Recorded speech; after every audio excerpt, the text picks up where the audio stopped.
Hey there, Dango Stu here. Today's video is about wrapping up some loose ends and is proudly sponsored by marineengine.com.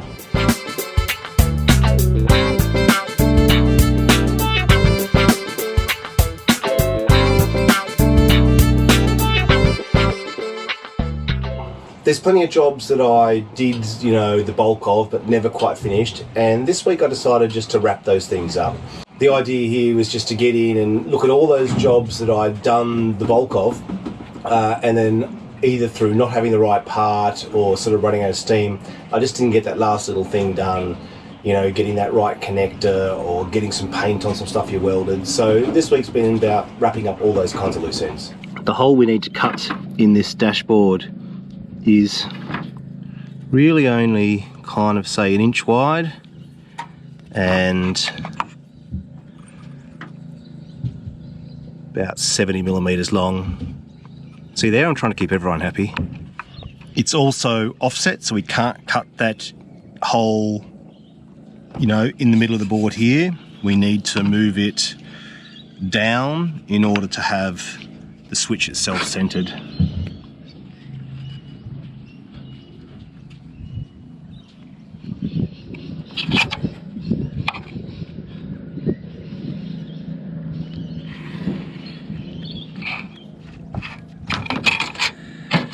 Alright, I reckon that's about what I want to cut. What I'm going to do is cut this one, install this one, and then see how close I can get the other one and, make them parallel. Tool I'm using to do this is called a multi-tool.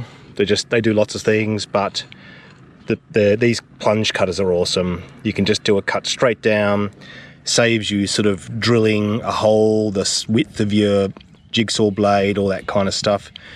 The only thing I'm going to find here is this blade, and also given that it oscillates, is going to do a cut wider than that, but I can't see it being a big problem. It'll come across here a little bit,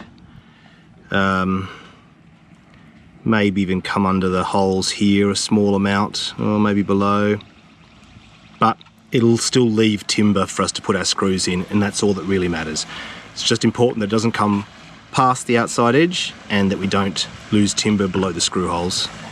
Should have turned the camera on for that cut, shouldn't I? Anyway, it worked well. You can't see any of the cut out from behind the panel at all, and there's timber everywhere a screw needs to go in. So I'll do the other one, filming it this time, and we'll get this mounted.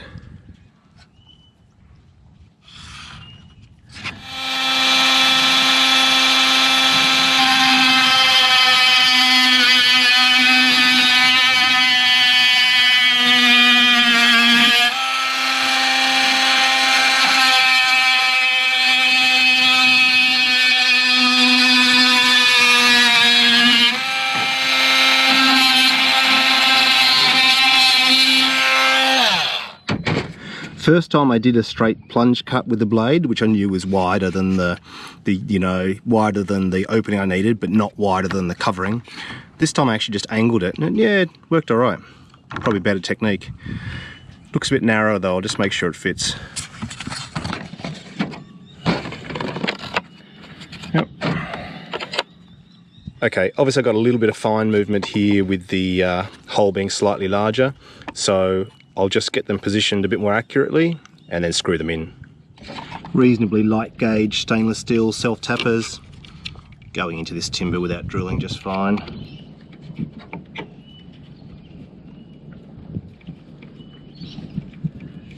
Alright, they're in and they're almost parallel. Just looking at the charger this morning, 25 volts pretty low. This defaults to, I think, lead acid and 100 amp, and we've got to set it to be an AGM 130 amp. So stated charge is 89, but what worries me the most is it's saying we're currently drawing 0.5 amp off it. So we're drawing more than we're putting back into it at the moment. Maybe as the sun gets a bit higher, it's sort of, it's not early morning, but it's mid-morning. Anyway, what I will do while I'm here is configure it. So I think if we hold the button down, we get to this display, bank 1, then I think we hold it down on menu, and then as you press, you cycle through, and then we'll go config, battery type. It is an AGM. Oh no, it is set to AGMs, that's right. That's what we have as our house batteries anyway. So that's good, we can go back. And battery capacity. It is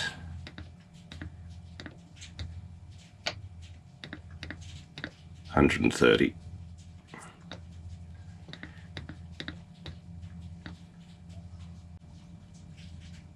Okay, exit. Okay, so now it's configured. It was the right battery type, just not quite the right battery capacity. It's probably worth noting here that there's two 130 amp batteries, but because they're in series, we have 24 volts at 130 amp hours rather than being 12 volts at 260 amp hours. Anyway, I'm going to monitor this as the day warms up and see whether we end up putting more current into the batteries than we start with. Next thing I need to do is swap out the electric motor on the winch for just a normal hand crank. It died again. I just don't trust it at all now. It's not really made for a marine environment, and that's showing very quickly.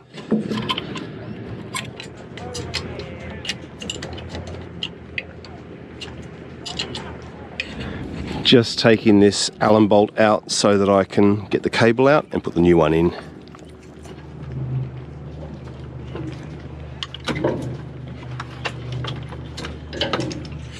Alright, old one out. The little clutch handle here was broken as well. Yeah, not a great winch. Alright, while I'm here, I'm actually going to extend the jib a little bit, and then I'll probably, rather than having it tied off this way, probably tie it round more to the back of the boat once it's longer. Alright, here's the replacement. Got it from Whitworths, you know, 89 bucks, not too bad, particularly given it's designed to live in a marine environment. So I did see a winch like this that was all stainless, and it was $1,000, so pretty expensive. But it kind of is nice to know there is some, you know, some specialist marine stuff out there that does have that quality. The other reason I chose this one is this looks like some sort of gal wire, but it's not that expensive to buy some thin stainless wire, and there's plenty of spool left, so I should be able to get some reasonable depth into the water below the waterline with this one. These bolt holes aren't going to work for this particular winch, so I don't think I'll bother cutting this plate off. I think I'm just going to weld a new plate onto the top, but means going home and making that, so we'll leave this one for now. What I'll do is I'll take the winch home so I can get the bolt pattern off that, and then kind of mount it to a plate, make sure it's all good, then we'll come and weld the plate on. So next job I'm going to do though is, above the fridge there's a little gas stove here. The hose that went to it was quite old, very perished, whatever, so we took it out. It actually took a while to find the right one to replace it. We kind of made the mistake of going to like gas barbecue places, and it turned out that Whitworths had them off the shelf as a boating item. So, Teflon tape and installed at the back. Did that the other day, didn't film it, sorry. But then here is the other side, the regulator side that goes to the tank. So got myself a new swap and go bottle that's going to stay on the boat. Then we just have to undo this strap because it sits out here on the deck. These LPG bottles always sit outside on a boat because LPG is heavier than air. So if it's inside and it can flow into the bilge, you can feel a bilge with gas, spark, blows up, and it does happen. I've been to one, it's, you know, it's not good. Can't find my ratchet right now, but I'm just going to take this nut off to get the strap for the gas bottle off. And I'm actually going to look at ways to replace it with just a soft, you know, ratchet strap or cam lock type strap.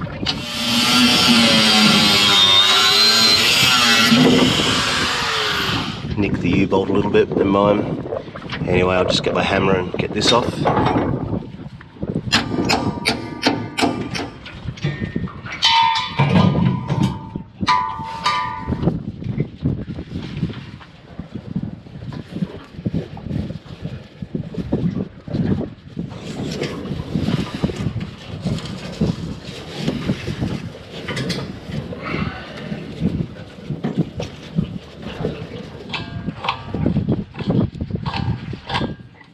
Can't smell any gas leaks with it off, so that's a good start. Oh, look at that.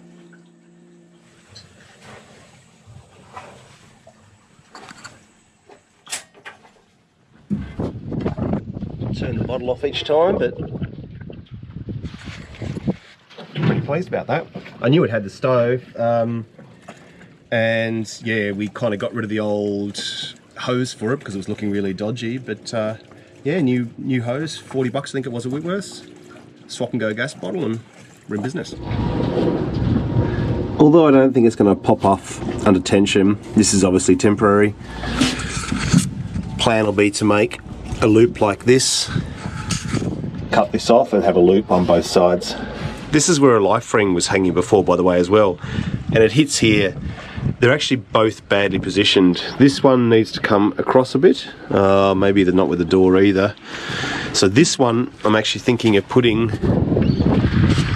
on the front of the wheelhouse. There's another one there, hang on, let's go around. This one, the ring actually hits the air pipe down for the engine bay. So these ones I'm going to move across, the other side I'm going to move onto the front of the wheelhouse. These are the labels that Ben gave me as a nice gift. So I'm going to put these in now. Not a quick job, but something needs doing. I'm going to label the 24 volt house switched as my main 24 volt house panel, because the 24 volt unswitched, really it's bilge pump and a few very rare items. So 24 volt house switched and 12 volt house switched are the ones I'm going to label. There's a little kind of a lump here for some reason, I'm not sure what that's from, so I'm going to put it a little bit off center. There's also a hole here, so I'm kind of tempted to cover it, just put it off to the side. Slight ambiguity, I guess. Actually, you know what? I'm going to put it here. If I put it in between, it's actually, it actually works here because these are two 24 volt house, but the 12s are on the top and the bottom. So I'm actually going to put it beside it. That way it's not ambiguous in any way which one it is. There we go. All right. And then we're going to make this one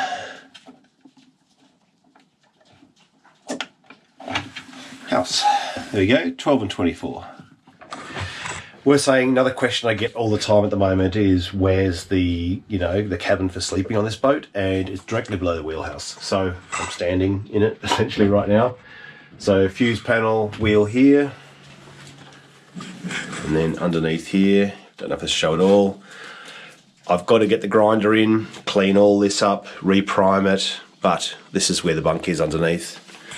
Oh, I think this is Leon's light. There you go, Leon, your light's here still. This frame here is where the bunk went on. This is where we put our side scan sonar transducers in. Love to have cleaned it up before I installed those, but unfortunately had to get the boat launched. So going to get in here with a wire wheel and a grinder, clean all these welding marks up where the paint's burnt, reprime, cut a new mattress. The other labels are for our switches here and for our Red Arc solar controller here and the Red Arc 24 to 12 volt converter. Okay.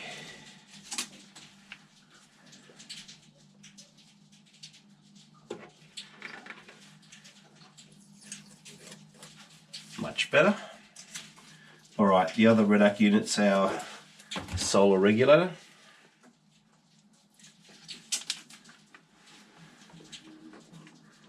Solar controller, sorry. Okay, switches all labelled properly now. And the two Red Arc units down lower. All right, there's two things I've got to do to these switches now. One is that the screws holding it in, I think there's only two per switch, so we're going to fix that. And they're too short. The other is that behind here are some of those ring terminals that I cut and expanded, and I have now bought the correct size. So the screws we had originally, just even the longest ones I had in the kit, weren't long enough to really go into the polyboard any meaningful amount. So, here's my dodgy cut and spread 8mm connector. These ones are 10s.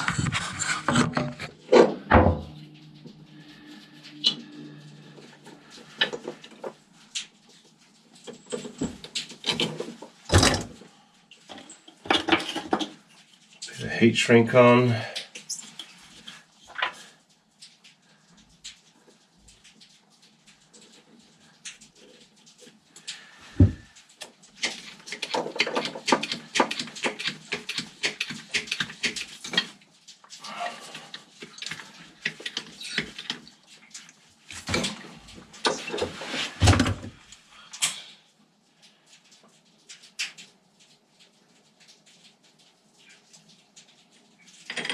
Yes, in case you're wondering, I still couldn't find my ratchet handle at this point.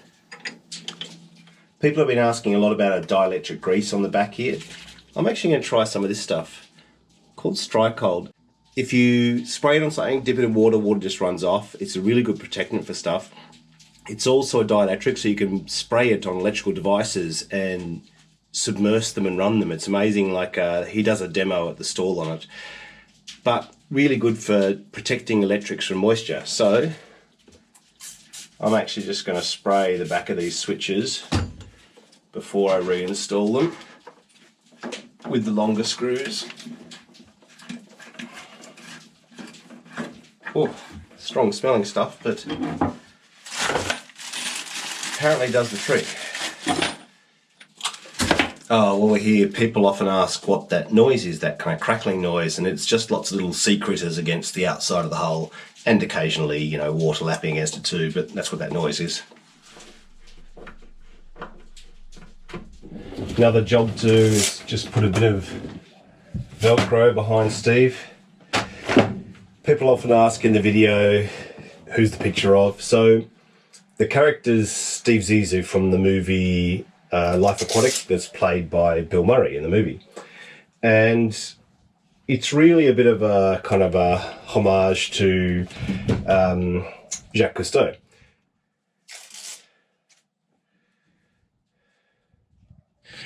This is the exhaust manifold we took off ages ago, and we cut the heads of the bolts off because they were rusted onto the flange. Now I'm just going to get vice grips and see if we can wind them out.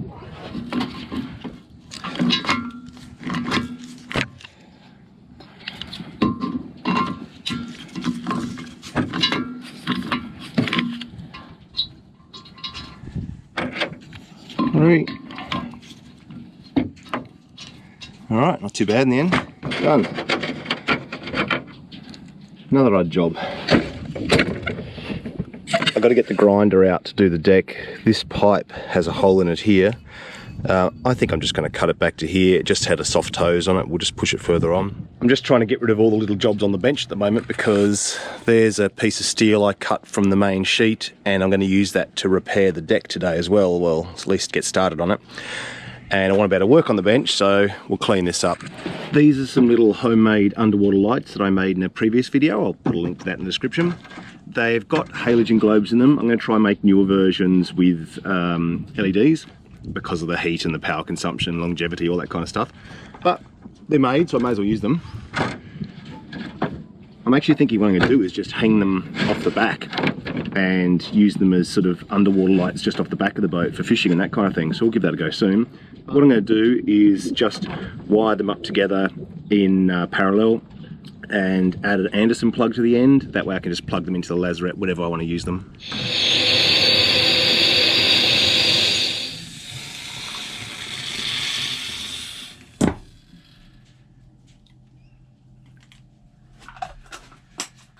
Got the best of both worlds now. We got tea for breakfast and beer for morning tea. I've marked up the plate. Now I'll just pop a 7mm drill bit in.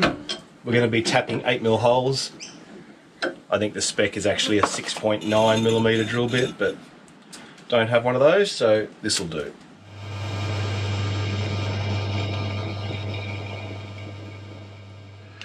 Alright, these are the bolts I'm putting in, 8mm bolts, and they are, I think it's 1.25 thread pitch, 0.9, 1.25, here we go, let's have a look. Yep, GoPro doesn't focus that well close up, but that's the right thread pitch, so we need 8mm, 1.25. Alright, a little bit of cutting oil on the tap. With tapping, trick is to go in straight, obviously, but from multiple directions. Then just go forward a bit, you cut, then you go back and you bring the shavings into the channels in between the cutting teeth. So just forward a bit, back a bit. Alright, starting to bite. Back it up a little bit. Go a bit further. Back it up.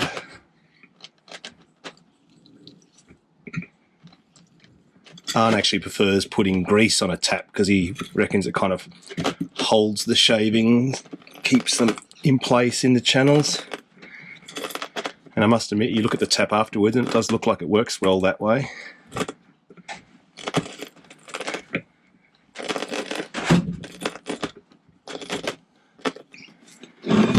Get this up straight now.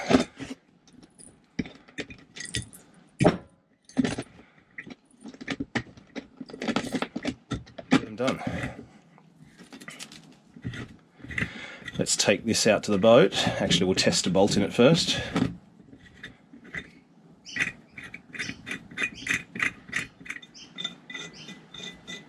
Nice. Alright, perfect. Put all 3 bolts in just so I don't lose them. Actually, speaking of tapping,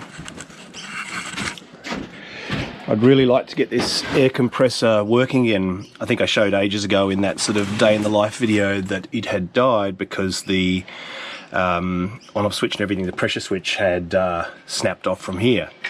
Now, I did get another one somewhere. Here we go. Here is the new one. There's an adapter that goes into here, so it threads into the unit here and into the tank. But I'm having all sorts of trouble trying to get this snapped bit of thread out.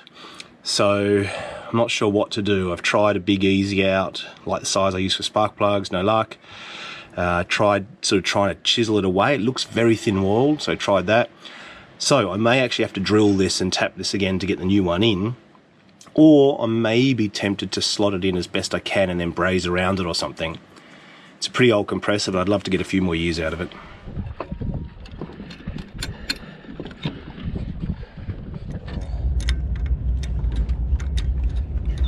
During this bit, my mate Jeff came onto the boat to, you know, just have a bit of a fish and hang out for a while, hence the lack of talking in this bit. Jeff's the guy who dropped me off that crab the other day.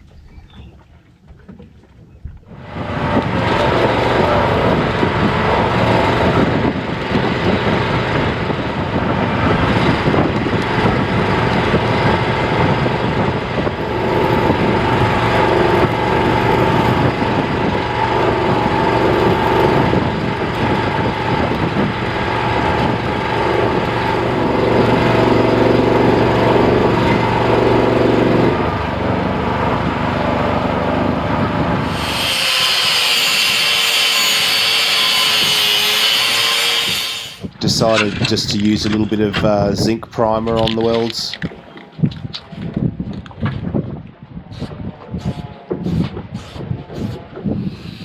The untreated steel on the base of the crane had been worrying me for a while, so it was nice to get in there and just wire wheel the bulk of the rust off and then treat it with some phosphoric acid.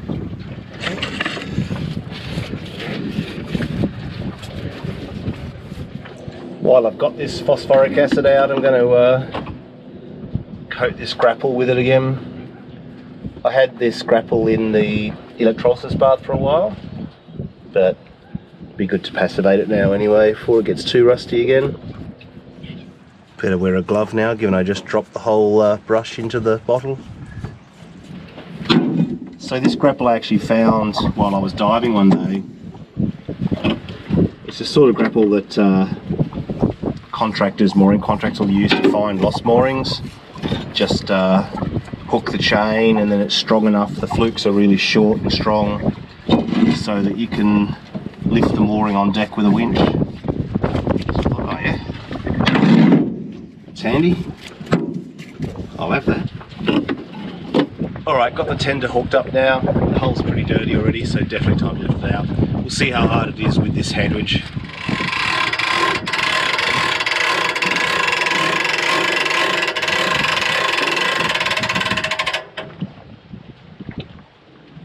Not hard at all is the answer, it's really easy. The idea was to lift the boat out regularly enough that it didn't get growth on it. It's too late for that because the winch has been out of action. So I'll get a sort of kitchen scouring pad, like a nylon one, and just give it a wipe. It's definitely dirty. I should actually shorten these ropes up so I can lift it higher. I'll figure something out there. maybe even a cradle. The handles don't seem to like being lifted like this at all anyway, so maybe some slings that go under it. I don't know. I want it to be easy. If it's not easy, I won't do it regularly enough. I do have this grapple that I painted with the phosphoric acid yesterday. It's dry now. Same with the base around the crane. So I've just been brushing the excess off, and then we'll put some steel primer on.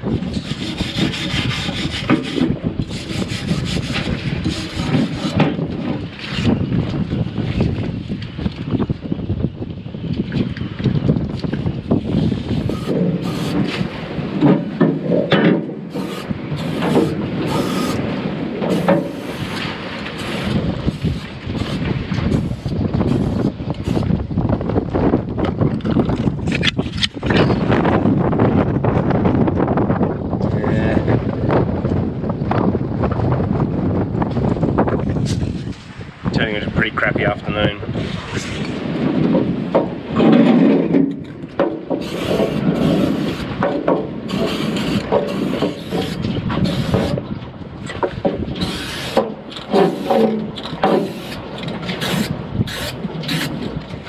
I've been using this Dulux cleaning spray. It's great. You end up with marks like this on here and just spray it, and the marks come off really easily. It's quite cool. Alright, I'm going to leave the grapple, I think, as just the zinc coating. I think it sort of suits it. And it's going to get scuffed up anyway. And then here I've just left the tape far enough away to cover the weld, and then the steel that was ground back to do the welding. Then later on, obviously, we're going to do this whole deck, fix the steel, which will be probably the next video. And down the track, I'll probably coat it with zinc or something temporarily. Then down the track, we'll get the whole thing sandblasted and get a really good non-slip coating onto it. Wind's not dropping at all, so I think we'll go inside and wrap up. So it was kind of nice to wrap up a few loose ends this week. I think it was getting on my mind, and possibly yours, jobs that were 90% finished, 95% finished, but not quite done. So it was nice just to wrap up some of those loose ends. I'm supposed to fix the clock, aren't I? Should probably at least have a quick look, see if there's an easy way to pop the dials off.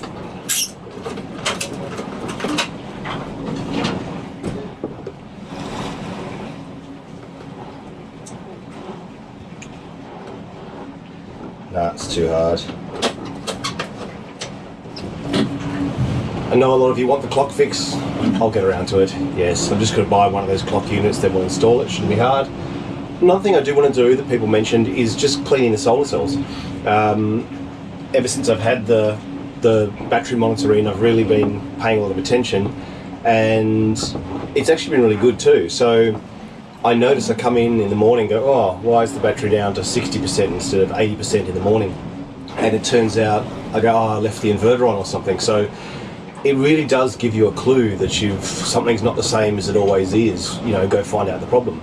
But obviously cleaning the solar cells will help with the power coming back in, so I'll do that soon as well. As you can probably see behind me, I've been working on installing the Rain Axiom Pro in this boat. I'm really looking forward to seeing how the side scan sonar goes, given we put those transducers in months ago. What I'll do though is wait until that job's completely finished and we can test it, and then I'll upload the video for that. Alright, so next week I'll finish the Axiom and we'll start doing some more serious deck repairs to fix permanently some of those things that Pete and I temporarily filled up with Sikaflex before I went to the US. Alright, take care, I'll catch you then. See ya.